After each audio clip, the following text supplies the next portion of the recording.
All right. Welcome to the session today. We are very excited to have you all here today to hear about how we can make every one-on-one really count, how small shifts can lead to stronger performance outcomes. So let's get started. Before we dive all the way in, we're going to cover some housekeeping items. So you know this session is recorded and we will be sending out this recording afterwards. So you'll be able to share it with your colleagues who couldn't make it at this time today. If you have any questions or comments as we go through, you can drop that in the chat and we will be keeping an eye on that as we go. And we will also be leaving time at the end today for a Q&A. So you can put things in the chat as you go, or also we'll address that at the end. So first thing, hello, hi. We'll tell you a little bit about who we are. My name is Tanya Lucas. I am an industrial organizational psychology consultant on the applied science team here at Wonderlic. I work with Wonderlic customers to help them apply the science that we do to their talent processes throughout the employee journey. So whether that is selection all the way through to development. And I also provide coaching for individuals and for teams to help people further their careers and improve performance. Today, I am here to bring research insight and to guide us through this conversation. I've brought along a couple of other folks from our organization who are really going to help me bring the story to life, and I'll have them tell them a little bit about themselves. Scott? Yeah, thanks, Tanya, and good to have everybody here. Excited to attend. I'm Scott Sivright. I'm Wonderlic's head of partnerships.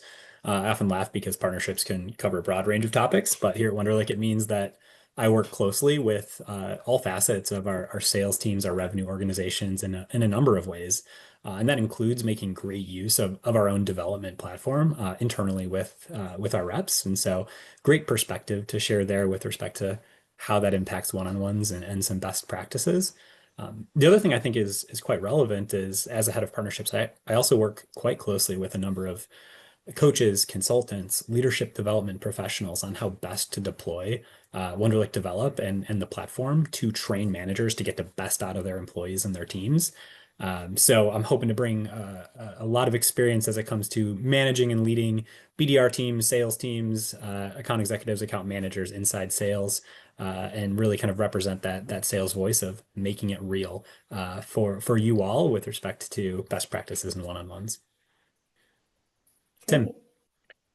Thanks, Scott. Hello, everybody. I'm Tim Rogers, VP of Technology here at Wonderlic. A little bit about kind of what I do. I manage software development, the artificial intelligence, machine learning, data engineering teams, as well as our internal information technology and our technical operations. So it's a fairly large team with a pretty diverse set of skills, doing a lot of really highly collaborative project-based work.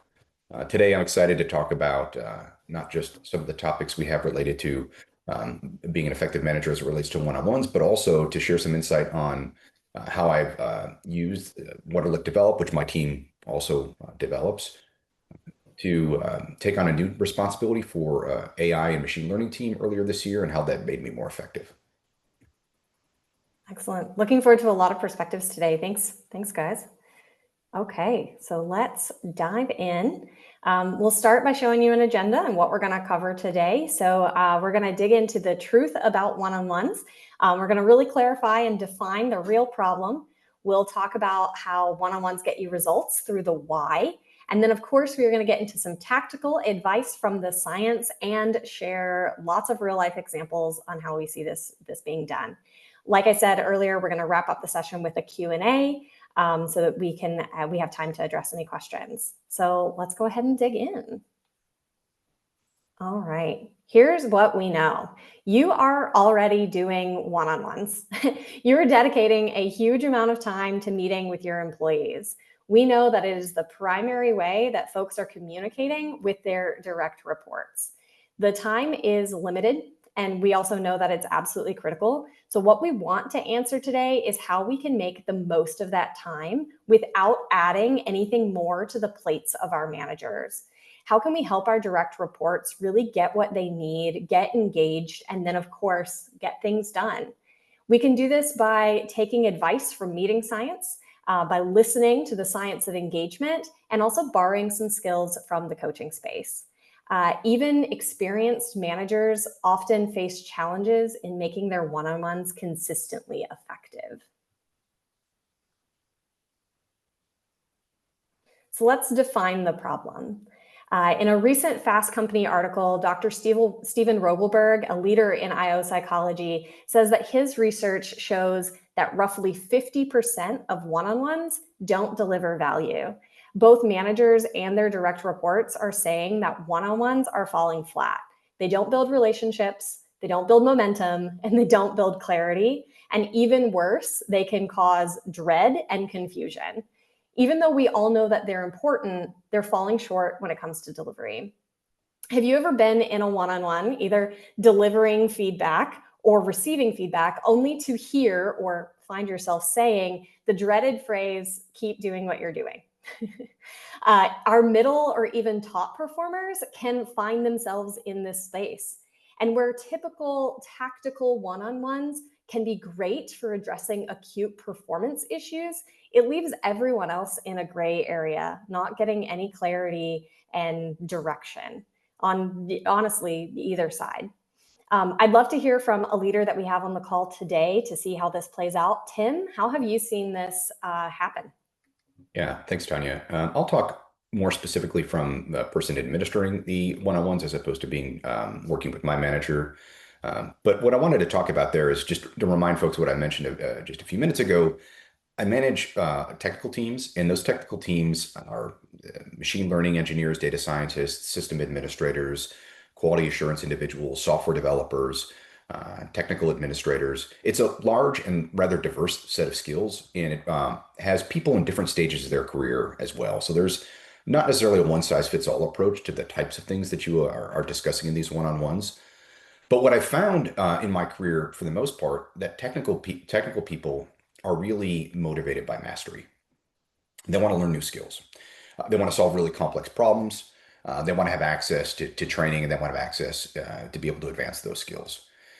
So a large part of gaining mastery is granting some autonomy to the teams, giving them the opportunity to try new things out, to talk through new ideas. And I've found that one-on-ones are a great place to start these conversations. It's a great forum for this. It gives the teammate that you're working with the opportunity to talk through some of these ideas, to practice pitching some of these ideas. It gives you an opportunity as a manager to apply some strategic context to the idea that's being shared with you. And equally important as a manager, it gives you a lot of insight into what that individual's interests are and what space they want to grow with. So it helps you with some of that career planning for the individual. Yeah, sounds absolutely important. So we know that they're important. So the next thing we want to do is talk about how we build that connection. So let's talk a little bit more about the why. And to do that, we need to talk about employee engagement. Engagement is everything when it comes to performance. Engaged employees show up, they stay, and they win. They are more productive, they're absent less often, and honestly, they produce more, right? So if engagement is the key to performance, how do we drive engagement? Recent research from Gallup shows that 70% of engagement is attributable to the manager themselves. So managers are really setting the tone for employees for how they see themselves in the organization, how they form their priorities, how they build relationships, and ultimately how they grow throughout their careers. Managers are uniquely and intentionally positioned in the organization to influence their direct reports, right? So by improving their engagement and supporting their growth, we unlock that greater performance. Effective one-on-ones provide that clarity and that sense of direction that actively prevents disengagement, which we know is going to hinder performance. I'd love to get into some more real experience around this. Scott, can you tell us about your experiences here?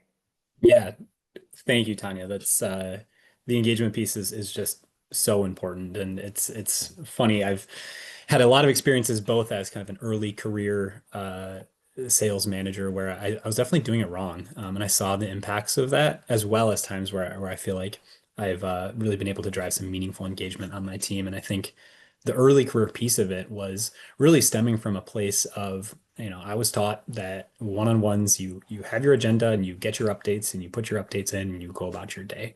And I really wasn't leaving time for any type of meaningful like connection or coaching. And without that lack of connection and coaching, I could tell like what I started to notice, and I would eventually talk about it with my manager at the time. It's like there was just like a lack of confidence in my team. I was managing early career sales individuals, BDRs.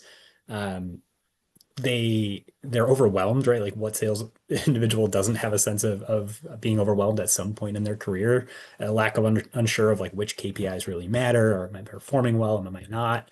And so really taking time to make a change of coaching within the one-on-one and leaving space for that very intentionally. Um, Going back to your point, Tanya, about how engagement leads to clarity. Well, I think the pull through of this was that clarity drove confidence.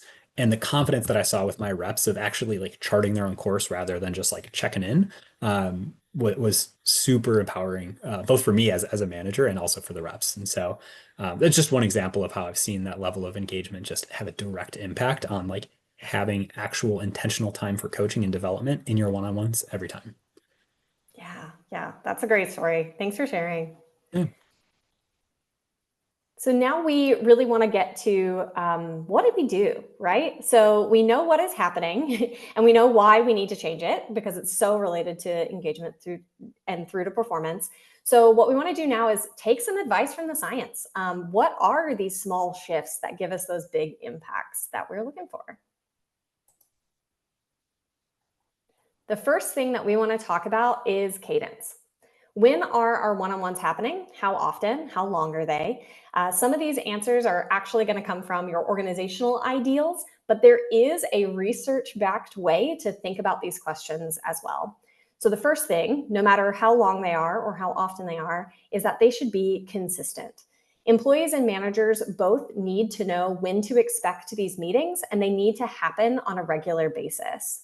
Research shows that a poor or inconsistent cadence can create that sense of dread, whether that means they're waiting too long between meetings and it feels like it's going to be really overwhelming, or having a one-on-one all of a sudden on your calendar later today. So the consistency of the cadence is really key. Secondly, we do need to think about how often these are happening. Like I said, it could vary. It might depend on how many direct reports you have or how your organization is structured, but there is also an ideal. So the research favors a weekly or a biweekly cadence, which really helps give you relevance, maintain that timeliness. If there is too much time that passes between meetings, the feedback can lose its timeliness, and in feedback, timeliness is utility, right? Those monthly or even like quarterly one-on-ones can also fall victim to recency bias. And so what that means is we're only really talking about what happened recently. So any of those successes or any of those roadblocks or those challenges that happened earlier on just get completely missed. Third, I want to talk about how long we're spending in one-on-ones. We know that this is a big time commitment, right? Even just 30 minutes every other week with one direct report adds up to about 25 hours a year. So this is a lot of time that's being committed to this. At the same time, we need to ensure that there's enough time in each of these meetings and with each person. That usually, from the research, says 30 minutes to an hour on these meetings. We'll talk in a bit about what really goes into a super effective one-on-one, but consider what a 10 or 15-minute one-on-one might do in terms of limiting your time for that connection that Scott talked about. Another good option is to have a consistent schedule of maybe those 30-minute one-on-ones, and then at a regular interval, you do a longer one-on-one to cover those more in-depth topics. All in all, these meetings work best when you can build momentum for action, when you can give and get really timely feedback, and when you can align on the development goals that folks have. And that starts with a consistent and sufficient cadence. I'd love to hear from Tim, and I'd love to hear from Scott on this. How have you seen this show up in working with your teams? Sure. Yeah, thanks, Tanya. As I mentioned earlier, a pretty large team, but I consider the one-on-ones I do to be probably among the most important things that I do for the organization on a regular basis. Spending time with these individuals who are, in many cases, building the software that we are are providing for our clients, or they're providing the support necessary for individuals to deliver services. Their work is really important. And I think that making time for these individuals signals to them that I value their contribution to the organization, and I'm willing to make investments in not only their career growth, but also in providing some discussions around company strategy and where we're headed as an organization. That said, you have to make time for these meetings. There's no way around it. You need to be really protective in your calendar around those one-on-ones. You don't want to be shifting them out. Technical people, and this is true of all people, but technical people really require a lot of deep focus to get their work done and to get their work done and get into a flow. And when you're playing a lot of games with calendars and doing lots of shifting, it creates a level of unpredictability. It pulls them out of their flow and it disrupts productivity. So it is important to remain consistent in there. And then lastly, if you're not doing these regularly, what I found is that you will naturally gravitate toward making these status meetings. So if the only time that you have an interaction, a one-on-one interaction with one of your direct reports, is every 4 weeks, 6 weeks, or 8 weeks, because of the pressures of running an operation, you're more often than not going to gravitate towards give me an update on this, give me an update on that. And you're going to miss out on a lot of those meaningful conversations. Yeah, absolutely. Scott, what do you think? Yeah, I want to echo Tim. I've been on the receiving end of a manager that was wildly inconsistent with respect to like when those meetings existed, and like I felt the experience of just like, you know, the uncertainty of like, do they actually care? Like, I must not be that important. Like, why should I do the prep that I need to do ahead of these one-on-ones if it's going to get pulled at the last minute? And so I think it's something that I've always carried with me. I remember I went back one quarter, I looked back in my calendar to see like which of the recurring weekly times actually remained, and it was like 2 times the entire quarter. And I was like, that was like just like a break point for me to know this is not something that I'm going to take forward. And I think it was very salient as I grew into a manager to really view those times as sacred. Absolutely. Yeah, that's some of that dread that we talked about, right? Or that lack of clarity. Okay, so next let's talk about what's actually happening in the one-on-ones. So a lot of one-on-ones really, cover the basics. How's it going? What are the updates on these projects, right? For these meetings to become even more effective and really become drivers of performance, growth, and engagement, we need to go deeper, and we're going to do that through shared responsibility. We can borrow from the broader meeting science here and say something that may seem a bit obvious, and that is meetings with agendas are more effective. It gives everyone involved a better idea of what to expect, how to prepare, and what kinds of questions they might want to consider or ask or bring answers to. When it comes to one-on-ones, you absolutely need an agenda, but that shouldn't be all on the manager to put together. As Scott alluded to, he was preparing for those meetings too. It's important that both the manager and the employee have a responsibility in what is going into these meetings.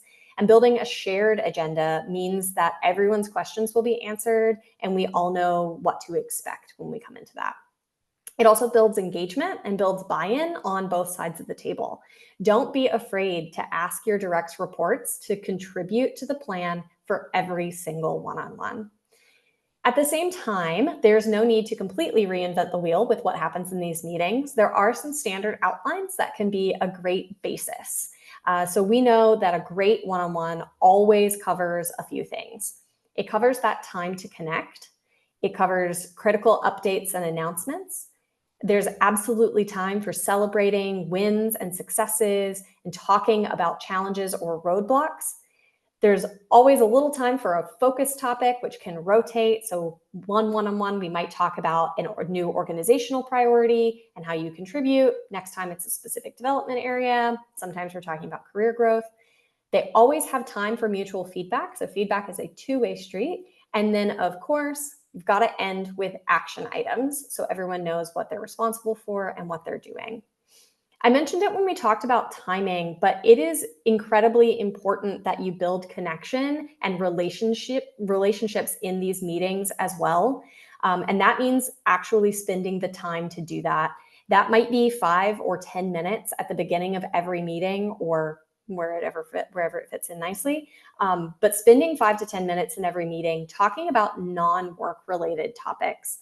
This is what's really going to get us beyond those tactical status updates and into a place that really encourages performance, development, and that overall career growth. And while this is all key for every kind of one-on-one, it's even more critical for remote organizations or those in particularly fast-paced teams where this type of connection can be even harder to build. I'd love to hear from our leaders again. Scott, I'd love to hear, how have you seen this show up with your team? Thank you, Tanya. And those like tactical steps of how to conduct these is super important. A couple pieces I'd like to highlight. First, the ask of your employees to be a partner in preparing for the one-on-ones is important. And I think it's something that I like to emphasize is like you need to be intentional about.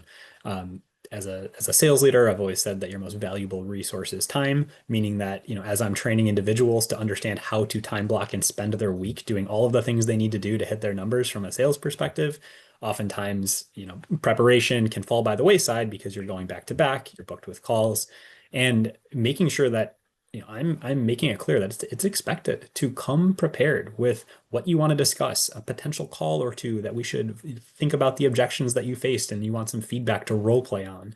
That this is a part of one-on-ones and it's not just in the time of the one-on-one, but it also occurs before, and that it's critical to making it a valuable time for both of us. And so I think that level of intentionality is quite important.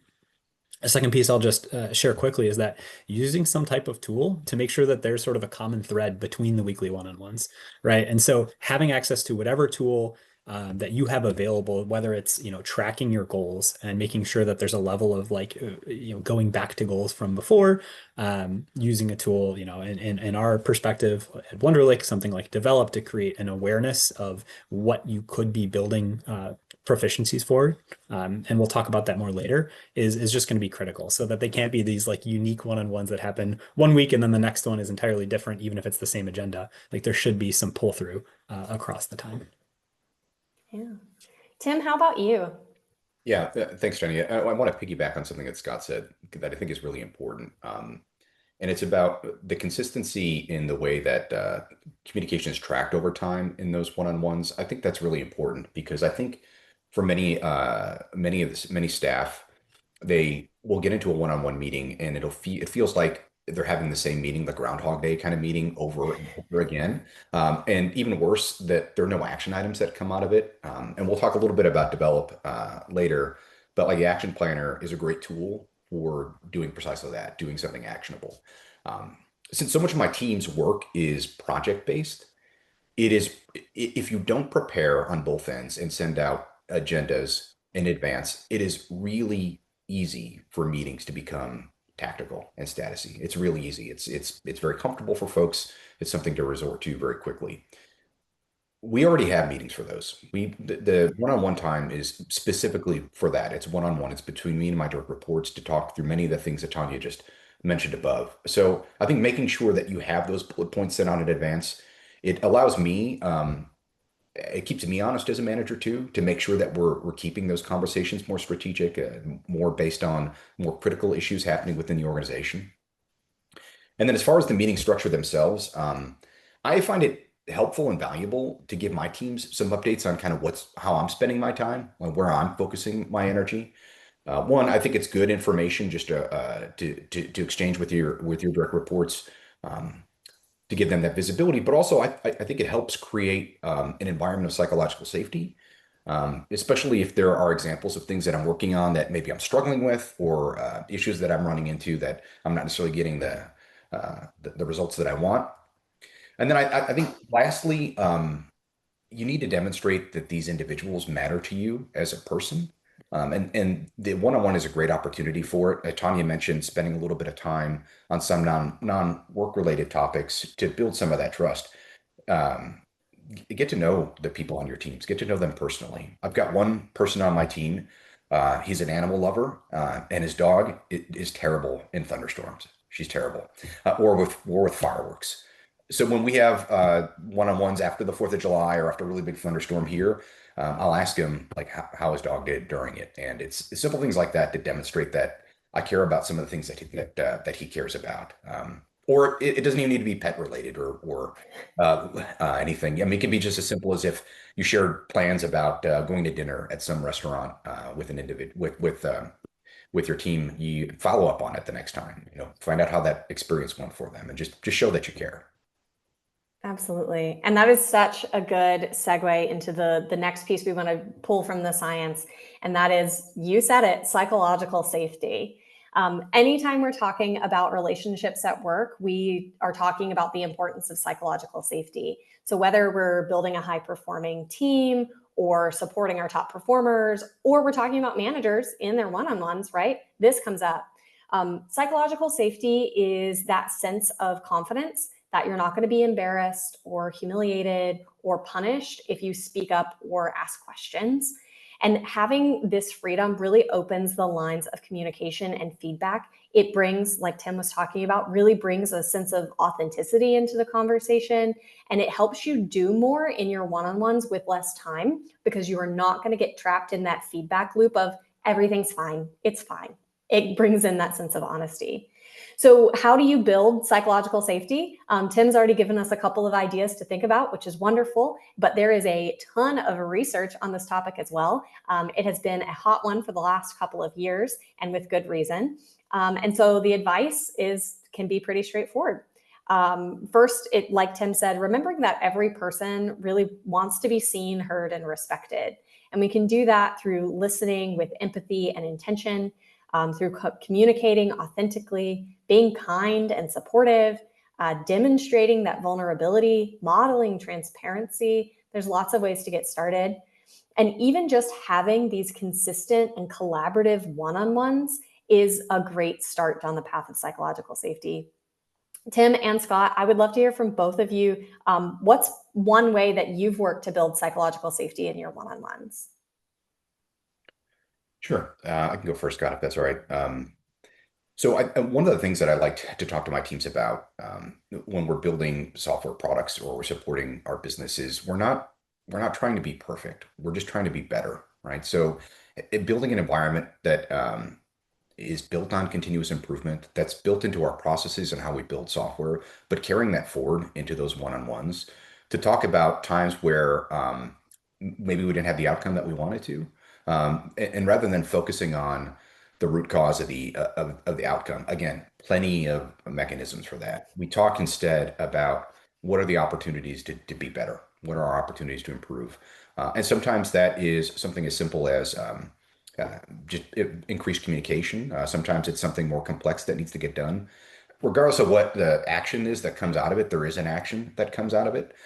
So I think that building that environment where we can talk about what we do about the things we encounter just builds trust, and it builds a level of accountability, not only with me and my direct reports, but my direct reports at me, that I'm going to do something about it. I love that. Thank you, Tim. Yeah, I'll give like one very tactical advice. And for me, it's always worked. It's go first. Like when you're asking your employees to be vulnerable, like be vulnerable first. And I think it's one of those small things that it's just like show that you're willing to open up first, and you'll see the reciprocity. And so I'll keep mine really quick there. But that's my advice and tip and trick. Yeah, thank you both. I think those are both great. Okay, so we're going to talk about the hottest topic of the day, the thing that everybody is talking about, and that's personalization. So whether you've been talking about your selection process or onboarding or learning and development pathways, everything that we're hearing about lately in the field is the importance of personalization. Each of your direct reports, as we've said, is an individual person. They all have their own strengths, their own weaknesses, their own development paths, their own growth trajectories. And remembering that when you meet with them one-on-one is key. Even with a collaborative agenda, like we've said, it's possible to fall into routine. So it's important to remember that when you meet with each person, it can be a little bit different. The shared responsibility can help you shape that as well. So you might have somebody who really wants to solve roadblocks first and then end up talking about how their dog did with the fireworks over the weekend. But you might have other people who want to talk about their weekend plans or kind of the new haircut that you've got before they get down into the action items. It's important to be flexible to the personalized nature of each of your one-on-ones. This will make your interaction more effective, right? You can ensure that all of those needs are met. Also remember to make it personal to you as a manager. Take a chance to ask yourself what your leadership style is. Ask what is it that I'm asking from my folks? What do I encourage them to do or not do with my own actions? What do I value, maybe even subconsciously? And how does that impact the folks on my team? And of course, we're always wanting to address our own opportunities, right? Something that we use to do that here at Wonderlic to really ensure personalization and also get at scalability is psychometric testing. So of course, I'm talking about Wonderlic Develop, which is something that we use to get to know ourselves and get to know our direct reports better, meaning that we can always show up for each other really thoughtfully. When we make it personal, we avoid confusion, we avoid miscommunication, and we can actually get to action faster.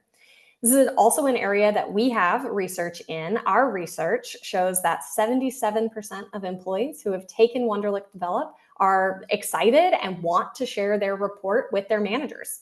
So employees are looking for that same level of personalization that we're talking about here. And an assessment is a wonderful way to share the message about who they are, both very clearly and for the manager in a scalable way. From here, we'd really like to take you through some real examples of how our leaders are using Wonderlic Develop to add personalization to really make their one-on-ones count. And Scott, I'm going to hand it over to you. Yeah, thank you, Tanya. I'm always feeling so privileged to have the ability to have like the data that comes from develop when speaking with reps and having the self-awareness that it affords me having taken it myself, because I think it's such a powerful tool to have the ability to navigate conversations differently based on the rep beyond just intuition, right? Having a shared language around, what attributes are potentially causing a roadblock and which ones can you lean on to create success. And so we have a myriad of examples of in our platform, what do the results say? And then how do you use that to like make some real life, like how do you actually put it to work? So I'm happy to share some of that. We're going to go into a quick demo just to sort of anchor on like what are we talking about within develop and frame it so that when I'm giving these examples, when Tim's giving these examples, that we have a quick awareness of like what the platform is and like what is this data that I'm referring to. So if that works, I can pull up my screen and just give us the quickest of demos to take a look. But as Tanya mentioned, as I'm pulling up my screen, Wonderlic Develop, it's a platform. It's beyond just an assessment, right? The assessment is the entry point to getting all the wonderful things that you can get out of the data. But we're assessing your cognitive ability, your personality, your motivation, and we're giving you results back in a way that articulates what's critical for your job. What are attributes that are really going to move the needle, get bang for your buck in your job in particular, not just in general, and then highlight some of the attributes that are really your superpowers that come very naturally to you, and also the things that potentially require a lot of intentional effort to show up consistently and display at work. So what you're looking at in our platform is really just that homepage of the spotlights of which attributes are you seeing in our example of a demo individual that's a manager of inside sales, where we're seeing that diligence, adaptability, organization and planning, influence, and enterprising work in Wonderlic's language are the most important things to move the needle for Rachel. And then we go into her personalized profile as well to show, what is she strongest at, what comes naturally to her, and what takes her more effort to show up. And I'll note that these scores are really displaying the amount of effort that it takes. It doesn't necessarily mean that somebody is doing it all the time. It doesn't necessarily mean that it's bleeding into their performance. What it's showing you is how naturally an individual can represent these behaviors in context in their role quickly. And so having access to even this as a homepage is such a wonderfully rich bit of information to start personalizing one-on-ones. Is there anything, Tanya or Tim, you'd like to add? I'll just add just one thing really quickly. So I've been in people leadership roles for quite a long time. And one of the things that I find tremendously valuable about Develop, and this just happened recently this year, our AI, machine learning, and data engineering teams started reporting to me at the beginning of this calendar year. And in the past, when I would have new teams come on board, there was always this sort of feeling out time where you're like trying to get to know them and their abilities and skills, and kind of exactly what Scott had mentioned here, like what is requiring more effort from them, what kind of comes naturally to them. And the develop, and specifically the team dynamics report, was like supercharged this effort and cut a ton of the overhead involved in trying to understand precisely that, the dynamic of how that team would work. And it made me, I like to think, a lot more effective coming in, helping me identify where are the areas that I can support this team immediately. One, to demonstrate some trust, to build some credibility with the team, to start things off on the right foot. And also, like Scott said, it's based on science. It's not based on a conversation you have in the hallway with a previous manager. This is something far more objective. So I just wanted to share that. Yeah, thank you, Tim. That's incredible. Yeah, and I think it really helps hit home just how having this shared language and shared insight into who you are and how you show up can really supercharge those conversations. I'll give you a quick example, just like while we're on the screen, to hopefully make it hit home of like how we use these results, just like in practice in real life. But this is a demo individual. I have real results for real people within my team that I'm not going to share here, but I can speak to. And an example of how we might look at this is, individuals. So individuals that would have had high sorry, okay. Well, what you'll see here on the screen here is then a couple potential scenarios that we use it to make it real, right? In these scenarios, like scenario one here, what we're talking about is a rep that I've worked with that was very high in emotional connection and supportive work, loved being in an account manager role to support their customers and really like solve their problems. And that was really what pushed them to do great things. But funny enough, it's a quota-bearing role and they had no meaningful amount of like results focused. That was really difficult to show up with high degrees of results focused. And so it's a quota-bearing role, but the individual really just was not motivated by money, right? By hitting those spiffs, those goals. And so the result of that was like the cross-sell, upsell conversations of trying to like squeeze more dollars out of the client that felt unnatural. And in reality, that it's a part of the role, right? Is to continue to increase, the value of your clients. And so, one of the things we were able to use those results with was trying to reframe, that urgency for introducing new products as solving problems for your client, supporting their work, connecting with how these problems are going to impact your clients' day-to-day lives, and reframing it in that manner was really helpful to make it feel like you're not just chasing a dollar, but you're really helping connect the client's comments and their pains back to a product value and positioning it that way. And that's been like a super impactful way to sort of like change that scenario around how you're approaching these calls with your clients. One thing I'll say is within our developed product that we hadn't shown is we actually do have an action planner that can track these items from front to back, right? Meaning that we can put in action items here where we can say, for instance, with this individual, let's practice tying these client pains back to product value. Let's see how we track that over time. And me as a manager, I can also make sure that I'm staying accountable to in our team meetings or in our one-on-ones, like highlighting stories where this level of urgency like had meaningful market improvements on your clients' like business outcomes, and that's rewarding rather than like did they pay us more dollars. So that was one example. I can go through another example unless I want to kick it over to Tim. If you want to share an example, I can show our team dynamics if you want to show that piece of it.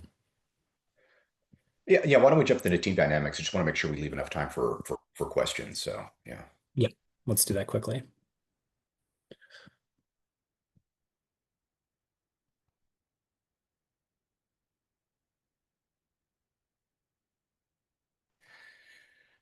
So the team dynamics report, as I mentioned before, when I had this team report to me earlier this year, it provided me with a ton of insight. Just in this is not the actual team dynamics report of the team, a representation of what it shows. but it gives you an idea of like how the team operates in a couple different dimensions. And as a new manager for a specific team, understanding like communication and the way interactions work best on that team is really important for me. So develop out of the gate, rather, provided this information about these individuals who I, up to this point, had not really worked very closely with. So it was really helpful in helping me understand kind of where their strengths lie, and then also what I could do to support them. And just the team dynamics report indicated that the team probably could benefit from a little more self-reflection.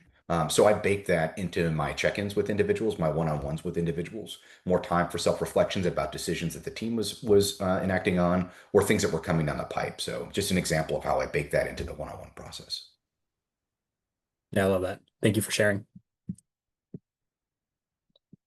Just to anchor on it too, when you see it on our product, you have just quick line of sight into just that diversity of communication styles, of how you solve problems, of how you communicate what you're motivated by. And so that like complexity of like how the diversity of a team can show up, what are the potential pitfalls, what are the potential strengths, what are the tensions that exist on those teams? It's really just a quick way to get that insight that Tim was talking about.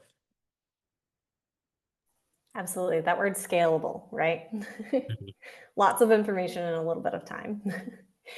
Speaking Awesome. about a little bit of time, we have just a little bit of time left in our session. So I want to tell you all what to expect for next steps, and then we will do a little bit of Q&A. So we want to leave you with an action item list, right? Like every good one-on-one should have at the end. We have put together a quick start checklist for managers that you'll be able to download. It'll be in an email after the session concludes. Also, we're going to have a link to it in the chat for you all. If you'd like to learn more, you can book a demo with us on our website, or if you're a current customer with us, you can chat with your CSM. And we'd also love to hear what you think about today's session. So we're going to have a survey. There's going to be a link in the chat as well as in the email after this session as well. So we'd love to hear that. With that, let's go to our Q&A with our last couple of minutes here and see what we have. I saw there was a great question from someone who's on the HR team and says, hey, I work in HR, I support managers across the organization. So what advice would you give to someone like them to help their managers create great one-on-ones? I know from my perspective, what I've seen work with a lot of folks is starting with a structure. So giving them a structure and telling them where they can flex and where they can't, right? What are the minimum requirements and where can you flex your creativity? But for those folks who a structure is going to work for them, they get a fully baked situation to follow. And for folks who want to like riff on it a little bit, they're still going to get the essentials. I think it's all about the way that you present it. And also we can think about the shared responsibility, right? It can be collaborative. I love a one item assessment. What's working in your one-on-ones today? What's not working in your one-on-ones, I guess, too. Scott or Tim, what do you think as managers? What would help you? I would say the rigid piece is that the one-on-ones happen. And I think that's it, and I think it's okay that is the rigid piece, right? And so I think if you allow, like Tanya said, for the flexibility within, like it's okay to go off script, right? You have an agenda, but the level of off script can lead to that authenticity and psychological safety as long as they're happening. So I would always put that mandate for we're always going to have the one-on-ones. It doesn't mean it's going to be A to B to C to D every single time. We have this agenda, we hit the important things, and they're gonna flow a little bit differently, but they're happening. Yeah, great point. Talk about a small shift, right? Small shift. Just make sure that they happen is key. We are so close, but there is one more question. How would I actually use Wonderlic Develop as a manager? What part would help me during my one-on-one? Is a great question that we are not going to have time to dig all the way into, but is a wonderful question for a demo where we can give you the time to talk about how we can help you integrate it into your one-on-ones, or if you're already a customer, your CSM, can guide you in the direction of let's get really strategic. Let's talk about what develop looks like for your organization and how it shows up in the one-on-ones. And I put it in the chat, but if anybody wants more real life examples, we could spend hours on it, and please like reach out. We'll talk more about how we make it real at any point. Absolutely. With that, we are at the 45. This has been a really wonderful conversation. I think very rich, lots of good information and lots of fun stuff here. As a reminder, you're going to get that email, download that checklist to take all this stuff with you as you go into your next one-on-ones, and let us know what you thought in that survey. We hope that you're leaving today's session with at least one small shift that you can take away to really make your next one-on-one count. We really appreciate your time. Thanks so much for joining today. And thank you, all. Scott and Tim. Thanks for joining me. This was fun.